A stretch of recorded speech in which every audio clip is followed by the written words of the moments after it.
أرسلنا من قبلك إلا رجالا نوحي إليهم فاسألوا أهل الذكر إن كنتم لا تعلمون የሙሳፊር ሶላት አንድ ሙሳፊር ሶላት እንዴት ነው መሰገድ የሚችለው ሙሳፊር ከሆነ በሰፈር ላይ ከወጣ ትንሽ እሱን ማብራሪያ ቢሰጡኝ ስለማላቅ ነው ይላል ወንድማችን ያው ሰፈሩ ራቅ ያለ ጉዞ ከሆነ ቢያንስ አንድ ቀን ጉዞ እግር አንድ ቀን የሚወስድ ከሆነ አንደኛ ባለአራት ረካ የሆኑ ሶላቶችን ያው ቀንሶ በሁለት ረካ ዙሁር አስር ኢሻን ያው ቀንሶ በግማሽ ይሰግዳል ማለት ነው በጉዞ ላይ እስካለ ድረስ ሁለተኛ ደግሞ ምናልባት በጉዞ አስቸኳይ ከሆነና ጊዜ ከጠበበው ሁለቱን ተጎራባሽ ሶላቶች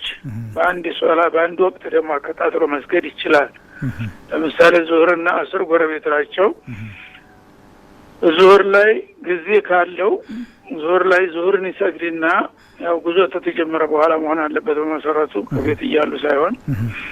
ዙሁርን ሰግዶ በሁለት ረካ ተጨረሰ በኋላ እንደገና ይቀማርቆ አስርን ይጨምራል ማለት ነው ወይ ደግሞ ዙሁር ላይ መስገድ የማያስችል አስቸኳይ ጉዳይ ከሆነ ዙሁርን ያቆየውና አስር ጋር ነው መስገደው በሚል ንያ ያቆየውና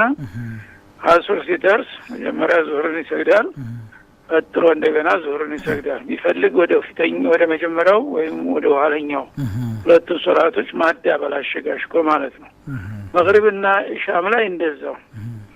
ባይሆን መግሪብ አይቀነስም ረካው እንዳለ ነው የሚሆነው